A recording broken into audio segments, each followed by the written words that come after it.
I personally have not seen any evidence that intelligent life has visited us yet.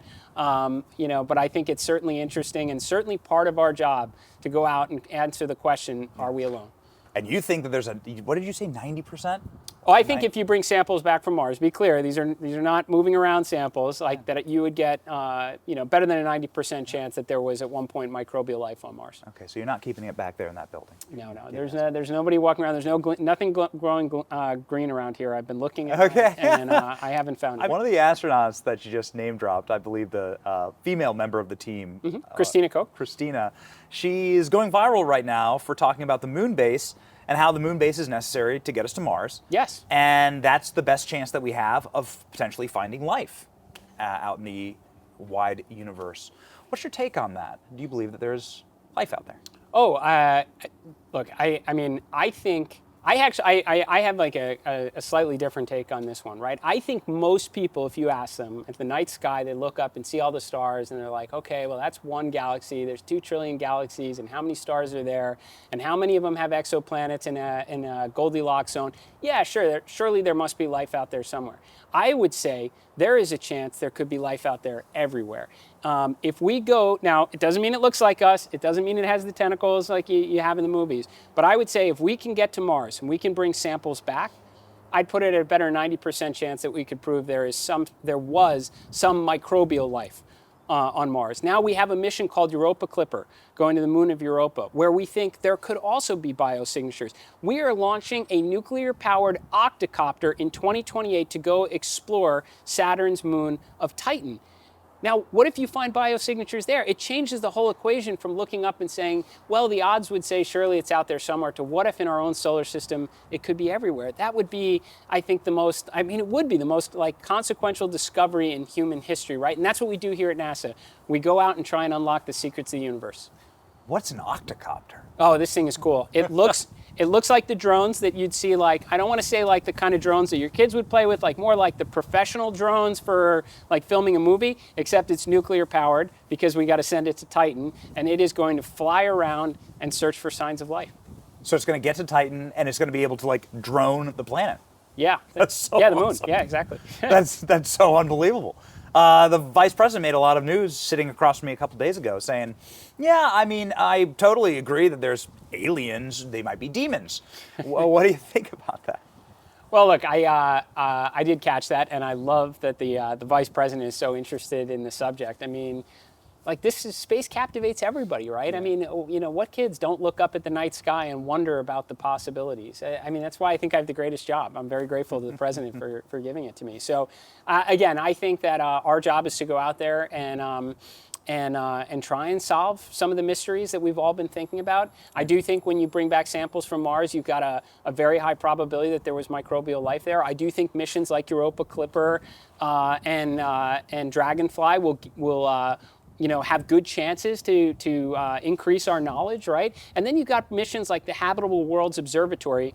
It's not scheduled to launch for about a decade in the future, but that is going to, take like James Webb and Hubble, times 100. And I think, look, as we go out there, we will find other biosignatures. It's just exciting, the possibilities, what we may learn. Barack Obama goes, oh yeah, there's aliens. That's what he said. I mean, he's asked point blank, are there aliens? He's like, yeah. And then he's like, well, they're not being held at Area 51. I was like, okay, well, you got to ask a follow-up there. But he never got asked a follow-up there. What is the follow-up question to that? Yeah, I mean, I got to admit, as the leader of NASA, in that like 72-hour span of time where you had President Obama say that, and then the next day President Trump was like, wait a second, that's classified, and then he put out the tweet and said, look, whatever we got, release. Yeah. I came into office the next day and I was like, all right, guys. What do I need to know here?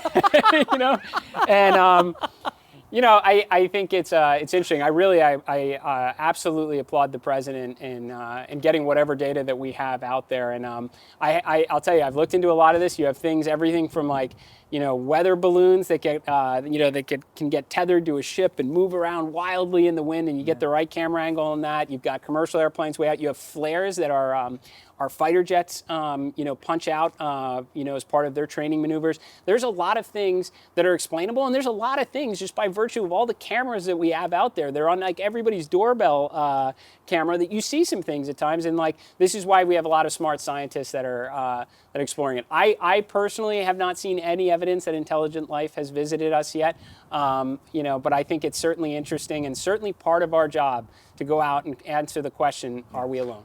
And you think that there's what did you say, 90%? Oh, I think if you bring samples back from Mars, be clear, these are not moving around samples like that. You would get, better than a 90% chance that there was at one point microbial life on Mars. Okay, so you're not keeping it back there in that building. No. There's nobody walking around. There's nothing growing green around here. I've been looking at it, and I haven't found it. I mean, it is unbelievable. It does look like Yavin 4. It looks like a Star Wars. Just couldn't believe it. When I'm standing up here, I'm like, this is Yavin 4. This is a Star Wars play. I mean, it's like really cool. Are you building a Death Star? You need to come back here. We need to fly again, and we'll take a tour over Kennedy Space Center, and you can see all the activity. Because it is, like I said, there were some low points here where we didn't have a lot of activity. Now people are like banging down the door looking for launch pads. But we got to beat the Chinese, right? We have to.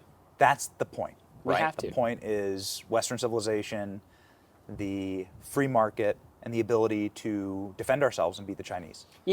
People ask me all the time about, does NASA have a national security role to play? And I say, look, our job is all about peaceful exploration of science and discovery. This is what Secretary Hegseth does at the Department of War. We have a Space Force. President Trump created it for a reason. But do you ask me, do I think we have a national security mission? You bet we do. July 20th, 1969, when Neil Armstrong, Buzz Aldrin walked on the moon, when no one thought that was possible and we brought him home safely, it sent a message to the world.